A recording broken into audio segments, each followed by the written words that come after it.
On day 3, we have 4 health. We get 4 actions. We remove this actually from the previous night. That was the first night that it was in play. Wait, am I doing that right? When night begins on the 3rd day after this card enters play. So days after. All right, so that doesn't count. That would make no sense, by the way, to just immediately place one and remove one. So we make camp. We can only do 1 move action today. Oh, and this is gone because we have now...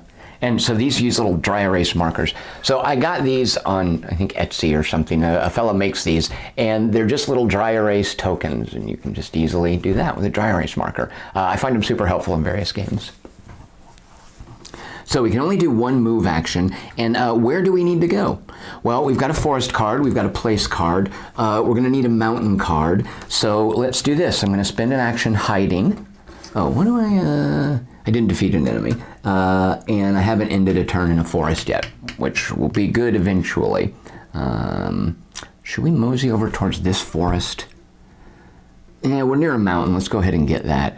So the mountains are where we've got little pairs of mountains here, here, and here.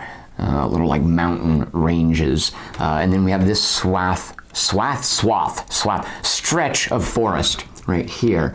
Let's go ahead and duck into the mountains towards this forest.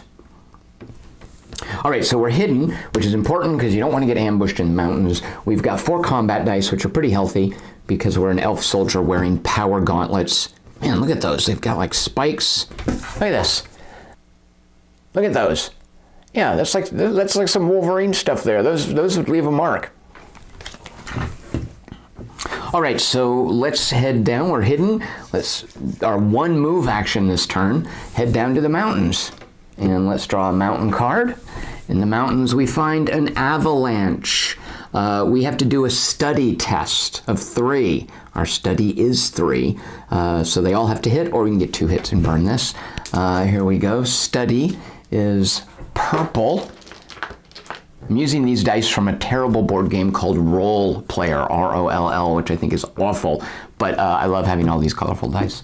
All right, so we need 3 hits, and we didn't get any of those. We take 2 points of damage. So normally you're supposed to take these off and show, hey, you've got 2 points of damage, but this isn't that doesn't show you what your maximum hit points are, which there's other ways to track that, but I have decided to go ahead and just turn these hearts upside down when you take damage. Whenever you take damage, you lose action points equal to the amount of damage you took.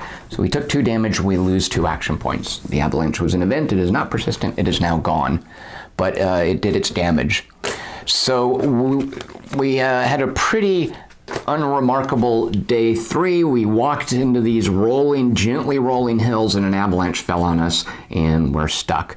So with no more actions, we make camp and see what happens tonight. A howling gale. So first of all, it replaces this weather, which is fine by me. That was going to be a huge pain in the butt.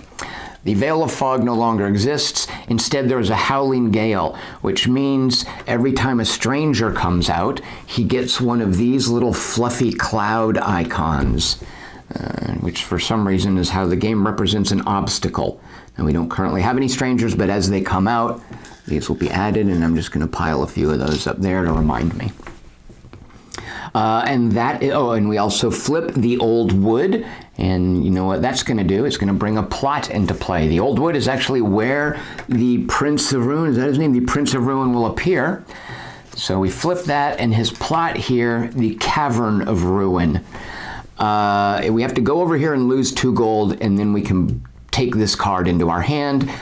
These cards, even though they're not like some of the other cards, actually we do need, by the time we actually get, we do need a place, so that can help. Actually, here. I actually might teleport over here and take care of this. However, this kind of doesn't matter. When you fight the Ancient One, any face-up plots are taken off the board and they become part of the battle. In this case, the Cavern of Ruin, if we haven't done something about it, gone over there and paid 2 gold to defeat it, then when we fight the Ancient, we will lose all of our gold, which frankly I couldn't care less about, because by the time you're fighting the Ancient, you shouldn't be having to run around and buy stuff. There are some powers that are powered by gold. That might be an issue there. But, oh, you know, I think it does give him an additional hit point. Let me verify that. When Prince of Ruin gains +1 maximum current for each place in play. Yeah, so it would also give him a hit point. I think. I'd have to look that up. Does it, when it comes off the board to be part of the battle, is it still in play? I will check that in a moment. Actually, I will check that now. So actually, yeah, it seems like he does get hit points if I fight the Ancient while this is still in play.